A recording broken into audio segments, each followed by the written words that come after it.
मैंने कई लोगों को ये कहते हुए सुना है कि मनुष्य जो है भूलों का पिटारा है, मनुष्य जो है गलतियों का पुतला है। और ये सत्य है। भूल भला किससे नहीं होती, हर एक से होती है, और एक नहीं अनेक भूलें होती हैं। किंतु स्मरण रखिएगा, उन्हीं के वस्त्रों पे कीचड़ लगता है जो कीचड़ साफ करने का प्रयास करते हैं। तो जहां प्रयास वहां भूलें तो होंगी। अब यदि आप कोई नया संकल्प करने जा रहे हैं, कोई बड़ा कार्य करने जा रहे हैं और आपसे कोई भूल हो जाए तो कोई बात नहीं, पश्चाताप ना करें। अपनी भूल को पहचानें, उसे समझें, उसे सुधारने का प्रयास करें और सबसे महत्वपूर्ण बात, अपनी भूलों से सीखें। उन्हीं के हाथों से लहू बहता है जो कांटों में छिपे उस पुष्प को निकालने का प्रयास करते हैं। स्मरण रखिए, जिसने जीवन में कभी कोई भूल नहीं की, उसने जीवन में कभी कुछ नया करने का प्रयास ही नहीं किया है।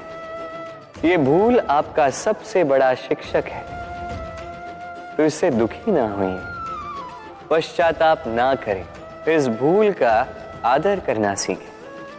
फिर देखिए, आप स्वयं को जीवन में और ऊंचा पाएंगे। ये वृक्ष देख रहे हैं आप, कितना हरा भरा, कितना सुंदर। इसकी शीतल छाया में सुख मिल जाता है। इसकी डालियों पर बैठे पंछी, इनकी वाणी सुनो तो थकान ही निकल जाती। किंतु क्या ये वृक्ष आरंभ से ऐसा ही था? क्या ये सदा ऐसा रहा? नहीं। प्रति वर्ष पतझड़ के निर्मम प्रहार इस पर पड़ते हैं, इसके पत्तों को सुखाते हैं, गिराते हैं, किंतु फिर भी ये वृक्ष अटल खड़ा रहता है। और फिर जब वसंत ऋतु आती है, इन्हें नया जीवन दे जाती है। इन पर पुनः नन्ही नन्ही सी कलियां खिलती हैं। इसने पतझड़ का सामना किया, इसलिए आज ये हरा भरा है। इसने पुराने पत्तों का शोक मनाने के स्थान पर परिवर्तन स्वीकार किया, इसलिए आज हमें यह सुख बांट सकता है। स्मरण रखिएगा, अत्यंत महत्वपूर्ण बात, परिवर्तन और पीड़ा, ये संसार के सबसे महान सत्य है। जिसने इन्हें स्वीकार कर लिया, मानो वो धन्य हो गए। हमारे आसपास ऐसे कई लोग होते हैं जिनमें प्रबल वाक चातुर्य होता है, जो अपने मीठे शब्दों से सबको बांध लेते हैं और इसीलिए वो आकर्षण का केंद्र भी बन जाते हैं। अब हमारे आसपास ऐसे भी कुछ लोग होते हैं जिनके शब्द हमें चुभते हैं, जिनकी दृष्टि से हम सदैव बचकर निकलना चाहते हैं, है ना? ये शब्द अत्यंत शक्तिशाली होते हैं।